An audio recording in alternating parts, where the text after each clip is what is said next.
어제 제가 문재인, 이재명이 지금 같은 말을 하면서 대통령에 당선된다면 주한미군이 철수될 수도 있다라는 미국의 한 연구원의 기고문을 이야기를 했습니다.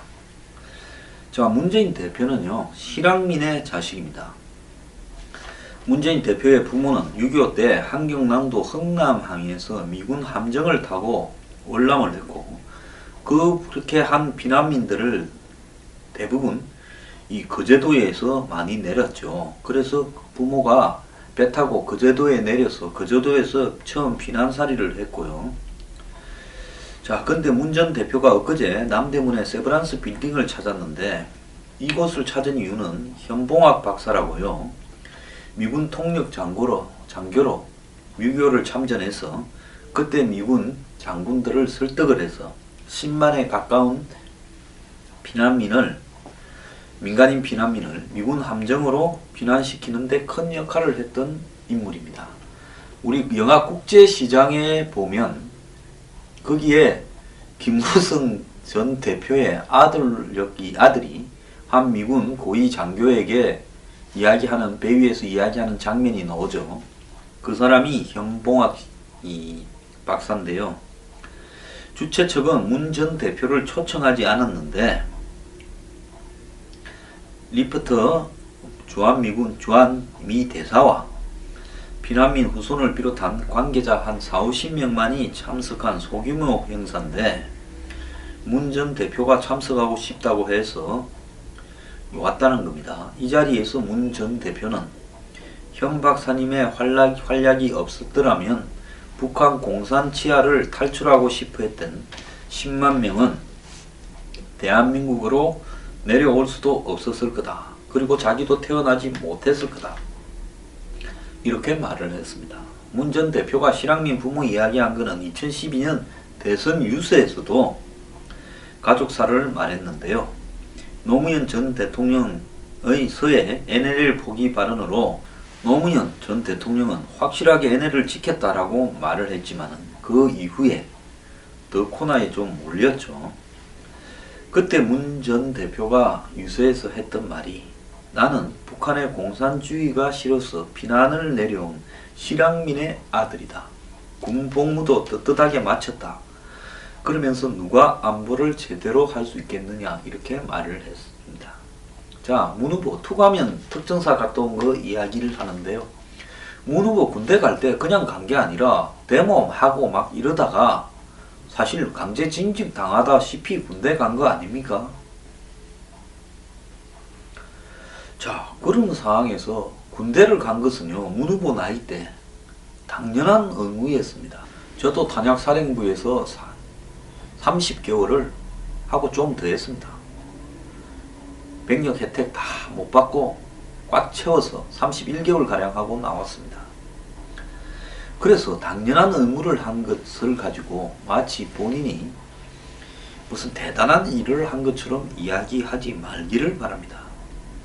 실향민 자식이라는 것도 자꾸 이렇게 강조하면서요, 문 후보의 안보 불안을 달래주는 보정수표처럼 특전사 군대 갔다 왔다는 거 하고 이 두 개를 이야기를 하는데요. 자, 실향민의 자녀를 강조하고 싶다면 오죽하면 북한 치하에서 남지 않고, 제가 알기로는 문 후보 부친께서는 흥남의 비료공장에서 일을 하신 걸로 알고 있습니다. 그런데 비료공장의 과장급 간부였다라는 이야기도 있고, 그런데요, 거기서 안 계시고 이렇게 탈출을 할 때는 명확한 어떤 판단이 있어서 오지 않았겠습니까? 그러면 부친의 그런 판단과 또 자신이 한국에서 태어나서 오늘날 대선 후보까지 된 부분이라면 자신이 안보를 어떻게 바라봐야 되고, 북한에 대해서 어떻게 바라봐야 되고, 중국에 대해서 어떻게 바라봐야 되는가는 가치가 있어야 될 거 아닙니까? 흥남 철수가 왜 생겼습니까? 압록강, 두만강까지 갔다가 중공군이 숨어서 갑자기 기습을 하는 바람에 내몰려서 한 달 만에 흥남항에서 철수하게 되는 거 아닙니까? 자, 그렇다면 그는요, 신안보 정책에서 이야기를 100번 할 게 아니라 사드 배치에 찬성한다고 말하고 주한미군 분담금을 가지고 장난치지 말고 더 나아가서 전시작전권 이양 소리가 불가능하다고 말하고 한일 군사정보 공유 협정을 찬성한다고 말해야 되는 겁니다. 그러나 그는 실제로 말을 하거나 인터뷰를 하거나 이럴 때 자신이 말했던 무슨 신안보 구상이나 이런 거 하고는 전혀 별개로 북한과 미국 둘 중 어디 가겠냐 하면 북한부터 가겠다. 그 다음에 노무현 정권의 이라크 파병에 대해서 끝까지 반대했다. 당시 이라크 파병을 안 했으면요, 전 노 대통령이 하고 싶어 한 것도 아니고 그거 가지고 미국하고 엄청 트러블도 있었고 애도 먹였지만은 그래도 파병한 거 잘했다고 봅니다. 파병을 안 했으면 주한미군이 대신 빠졌고 빠진 사람들은 돌아오지 않았을 거라고 봅니다. 문재인의 운명을 보면 그가 내건 파병 반대 이유가 나오는데요. 정의로운 전쟁이라 보기 어렵고 희생자가 발생하면 국내 비난을 감수할 수 없다는 겁니다. 노무현 전 대통령은 정의를 넘어서 국익을 가지고 판단했습니다. 그러면 박정희 대통령이 월남전 파병할 때 한국이 월남전에 파병을 안 했으면 미군이 한국을 계속 지켜줬겠습니까? 이 나라의 운명을 건 일은 정의와 불의로 간단하게 재단할 수 있는 것도 아니고요. 그 정의라는 것도 문재인 개인의 주관적 정의에 불과할 수도 있다는 걸 알아야 됩니다. 국가 간의 역학관계가 정의 가지고 따지다가는 하루아침에 개박살 날 수 있다는 것도 알아야 됩니다. 자, 그는요, 지금 대선 후보 지지율에서 압도적으로 앞서 달리고 있다. 오늘 한 여론조사에 의하면 문재인 26.9, 반기문 20.2, 이재명 12.6 이래 나왔습니다. 이 조사 내용에 따른다면 월등히 지금 앞서가고 있죠. 그런 사람이 사드와 군사정보보호협정에 대해서 하는 이야기는 그야말로 실용주의적 관점이나 국익의 관점에서 조금이라도 전략적인 고민을 했다거나 철학을 갖고 있다거나 이렇게 보이질 않습니다. 가족사를 이야기하고 자기 경력을 이야기할 때는 국가 안보를 자기가 잘할 수 있다라고 가족사도 끌어들이고 군대 갔다 온 것도 끌어들입니다. 그런데 안보와 관련되는 구체적인 동맹 관련 정책들을 말할 때는 그는 전혀 다르게 이야기를 하는 겁니다. 그러면 왜 가족사, 실향민의 자녀라고 하고 왜 특전사로 군대 갔다 왔다고 끌어들여서 이야기를 하는 겁니까? 그는 미국이 주도하는 주요한 안보 정책에 대해서도 반대를 이야기하고 있습니다. 그러면서 한미 동맹은 계속될 거고 발전한다고 합니다. 자, 외교 안보 정책이 건드릴 수 없는 성역은 아니지만은 미국보다 북한을 먼저 방문하고 미국과 협의하에 진행해온 사드나 한일 군사정보 공유협정을 재검토하고 위안부 문제 합의도 재검토하겠다. 위안부 합의 왜 급히했는 줄 아십니까? 박근혜 대통령이 천안문 광장에 잘못 올라가가 중국의 인민해방군 사열하고 난 다음에 미국 쪽이 한국 쪽에 최후 통첩을 해서 그리 된 겁니다. 그것도 모릅니까? 문재인 당신이 한다라는 대로 아마 대통령 되어서 해보세요. 제가 볼 때 1년도 안 되어서 주한미군 다 나갈 겁니다. 그러면 당신은요, 주한미군 철수하고 그러고 북한과 전쟁이 나지 않도록 협상하겠다라는 걸 공약으로 내세우고 대선에 출마하는 것이 떳떳하지 않느냐는 것입니다. 우리가 미국과 동맹을 유지하면요, 그 동맹에 따르는 수많은 우리의 책임과 의무가 있습니다. 때로는 못마땅해도요, 동맹관계에서 우리가 미국에 의존을 한다면 우리도 미국에 도움을 줘야 되거나 뜻을 존중해야 된다는 상호주의가 등장하는 겁니다. 자, 이런 문 전 대표의 행태는요, 지금 중국의 길을 살려주고 있고 미국의 실망을 누적시키고 있습니다. 미국 사람들요, 하루아침에 어떤 사람을 평가하지 않습니다. 그 사람의 행동, 말 계속 축적을 하면서요, 나중에 이 사람은 상대 못할 사람이라고 결론을 내립니다. 노무현 전 대통령 때도 미국에서 연구기관이 있습니다. 주요한 미국과 이해관계가 있는 나라의 원수의 말, 행동, 태도, 병력, 눈빛 모든 것을 분석해서요. 저 사람이 어떤 상태에 있다라는 걸 결론을 내립니다. 자, 트럼프는 거래에 있어서 달인이라고 하는데요. 자, 이런 트럼프의 한마디로 거래 능력이 이렇게도 단순하고 한마디로 개념이 없는 문재인 후보의 능력과 부딪힐 때 과연 문 후보가 트럼프를 상대해낼 수 있을지 지극히 저는 의문을 가지고 있습니다.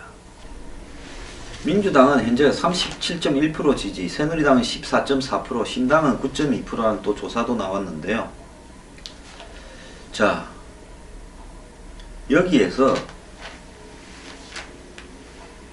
민주당이 지금 이 두 당을 합쳐도 민주당 지지율을 못 따라가죠. 간이 좀 배밖에 넣을 만도 합니다. 그런데 중요한 것은요. 민주당이 현재 이런 식의 언행을 계속해 갈 때 과연 민주당이 대선에서 승리할 수 있을 거냐? 나는 그렇게 보질 않습니다. 자, 문재인 후보 요즘 별의별 것에 다 간섭합니다. 부산의 무슨 동구에 소녀상을 갖다가 합의되지 않은 채 설치를 하니까 구청에서 철거를 했던 모양입니다. 그러니까 그걸 다시 설치를 하라고. 그것이 진정한 독립선언이라고. 부산 동구청과 그 배후세력은 설치를 두려워한다. 친일 행위를 하고 있다. 소녀상에는 국가를 대신해 위안부 할머니들의 고단한 삶을 위로하는 국민의 마음이 담겨있다. 이렇게 말을 하고 압박을 했습니다. 그러니까 또 부산 동구청요. 이 소녀상을 다시 또 설치를 했습니다.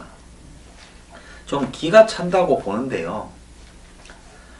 이런 식으로 문재인 대표가 아나무인으로 나서게 되면 과연 본인이 이렇게 한다고 해서 대통령이 쉽게 될 것 같습니까? 자, 또 이 양반 지금 이야기를 한 거 보면 별의 소리를 다 하는데요. 촛불을 든 백만 내수라고 이야기를 했습니다. 아마 촛불 시위에 참여한 사람들을 갖다가 이렇게 격려한다고 했는데요. 참 이것도 오바고요. 대통령 임기를 단축한다고 지금 개헌을 주장하는 사람들이 이야기하니까 촛불 민심을 배반하는 것이다 라고 이야기를 했습니다. 대통령은 5년도 짧다라고 임기 단축을 일축했는데요. 내가 해먹을 것 같으니까 이제 다 돼서 내가 먹으려니까 너네들 왜 내 먹는 걸 이렇게 방해해서 임기 줄이자니 결선 투표하자니 이러느냐. 그러니까 천정배 의원이 들고 나왔습니다. 문재인 임기 단축을 하겠다는 그럼 노무현 전 대통령도 정치공학인가 이렇게 질의를 했습니다. 노무현 전 대통령이 2007년 개헌 성사를 위해서 자기 대통령의 임기를 1년 정도 단축하자고 제안한 바가 있었죠. 문재인 대표는 본인이 지금 제가 볼 때 좀 흥분한 상태에 있는 것 같습니다. 거의 대선이 눈앞에 다가왔고 또 12월달 내년 12월달까지 기다려야 되는가 했는데 갑자기 5월달쯤으로 확 당겨졌으니까 흥분할 만도 합니다. 민주당 지지율이 폭등을 하고 자기도 지금 지지율이 좀 있으니까 이제 대통령이 내가 되는구나. 민주당 후보로 내가 선출되는 것은 식은 죽 먹기고 자 이러면서 이제 속에 든 생각을 감추지 못하고 드러내고 있습니다. 자, 이 속에서요 국민들은 문재인을 바라봅니다. 그 사람이 가지고 있는 안보에 대한 생각이 옳은가 안 옳은가에 대해서 분명히 재단을 하게 될 겁니다. 장담컨대 지금처럼 식은 죽 먹기로 대통령 되지는 않을 것이라는 겁니다. 되고 싶으면요 국가 안보에 대한 가치를 다시 설정을 하길 바랍니다. 지금 그런 가치를 가지고요 저는 문재인 후보가 될 수도 없고 되어서도 안 된다고 생각을 합니다.